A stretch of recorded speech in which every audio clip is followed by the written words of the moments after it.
everyone, myself Namneet. Today I am going to explain about the task 1 of the writing. Today I will explain properly how we can make our task 1 of the writing more impressionable. Now, if you want to get the good score, you should follow my video till the end of the video. So today I am also explain how we can make our task 1 in the innovative and constructive way.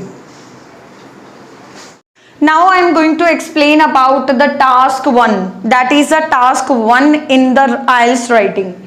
ਇਹਦੇ ਵਿੱਚ ਕੀ ਹੁੰਦਾ ਹੈ ਕਿ ਆਪਣੇ ਕੋਲੇ ਸਭ ਤੋਂ ਪਹਿਲਾਂ ਆਪਾਂ ਨੇ ਵੈਰੀਫਾਈ ਕਰਨਾ ਹੈ ਗ੍ਰਾਫਸ ਨੂੰ। टाइप ऑफ ग्राफ्स होंगे तो उन्होंने आप डिस्कस करांगे भी किन्ने टाइप्स के होंगे। सब तो पहला ਇਹਦਾ ਜਿਹੜਾ क्राइटेरिया ਉਹਨੂੰ ਆਪਾਂ एक्सप्लेन करांगे। ਇਹਦਾ ਜਿਹੜਾ क्राइटेरिया ਆਪਣੇ ਕੋਲੇ टास्क 1 ਦਾ ਉਹਦੇ ਵਿੱਚ ਕੀ ਹੁੰਦਾ ਆਪਣੇ ਕੋਲੇ वर्ड लिमिट ਹੁੰਦੀ ਆ। वर्ड लिमिट ਜਿਹੜੀ ਹੁੰਦੀ ਆ ਉਹ ਵੈਸੇ ਤਾਂ ਆਪਾਂ ਨੂੰ ਇੱਥੋਂ ਤੱਕ ਸ਼ੂਟ ਹੁੰਦੀ ਹੈ ਕਿ 1 ਤੋਂ ਲੈ ਕੇ ਆਪਾਂ 180 वर्ड्स तक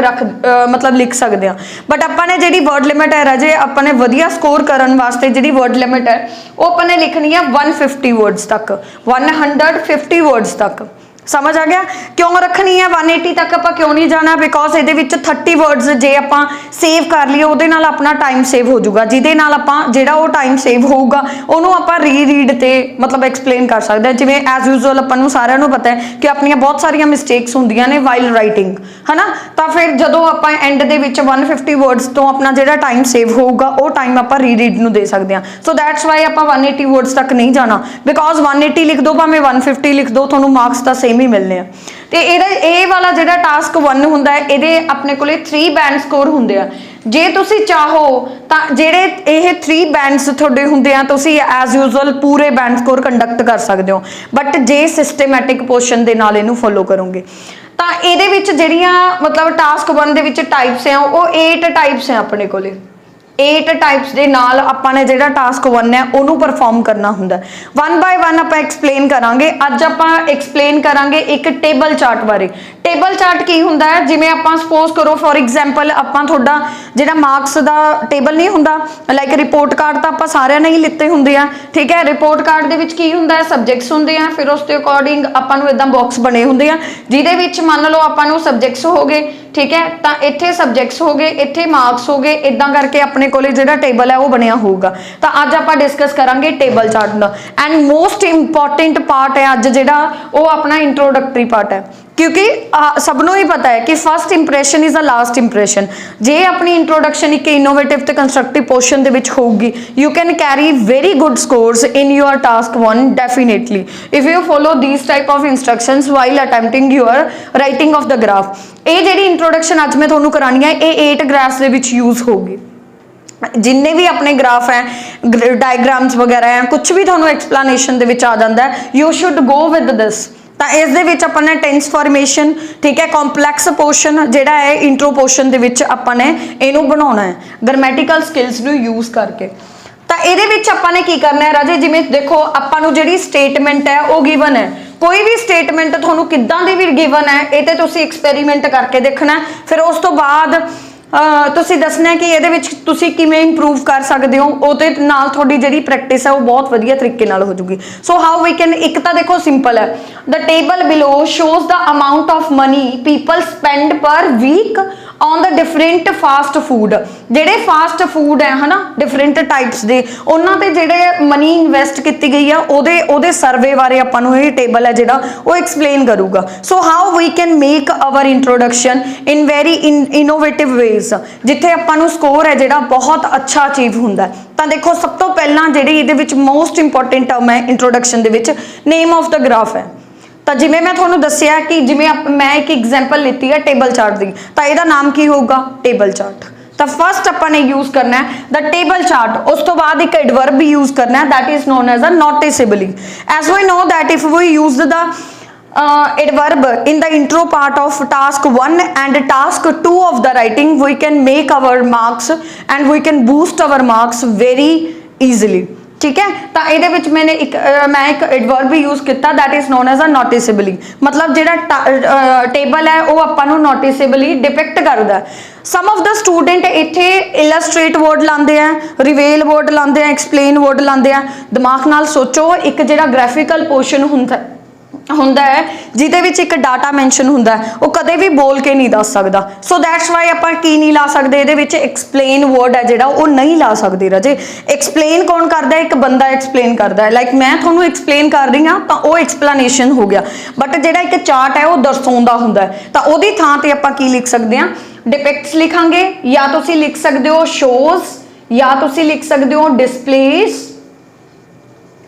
ठीक है हुण तुसीं पुछोगे कि मैम एस क्यों आया because it is a single graph most of the student सब तो ज़्यादा मिसटेक क्लास दे विच भी एग्जाम्स दे विच भी यही हुंदी है तुसीं देखो एक टेबल चार्ट है वो की है एक वचन है एक वचन दे नाल की हुंदा वर्ब दी फर्स्ट फॉर्म नाल एस और ईएस लगदा सो दैट्स वाई आपां ने इत्थे की यूज़ किया डिपिक्ट्स द पोर्शन यूज़ किया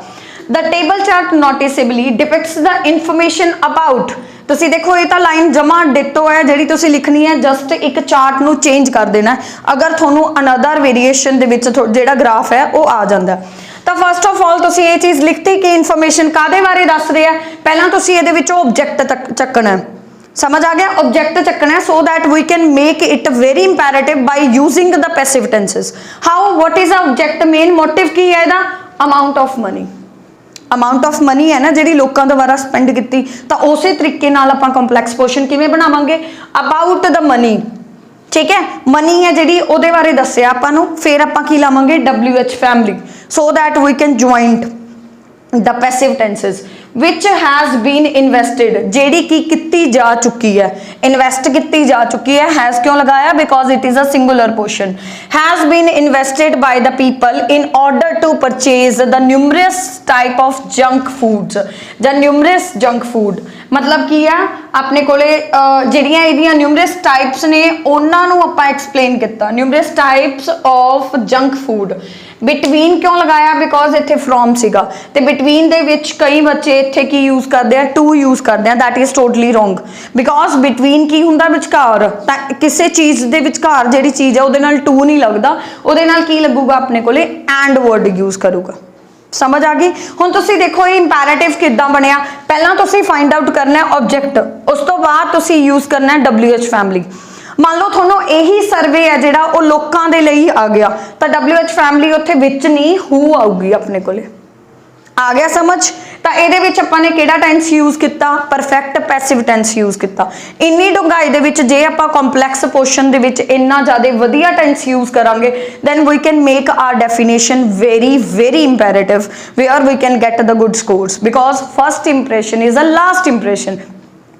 एग्जामिनर इत्थों ही जज कर लूगा कि थोड़ी जी सेंटेंस फॉर्मेशन है वो तुसीं किद्दां एक्सप्लेन करोगे प्रॉपरली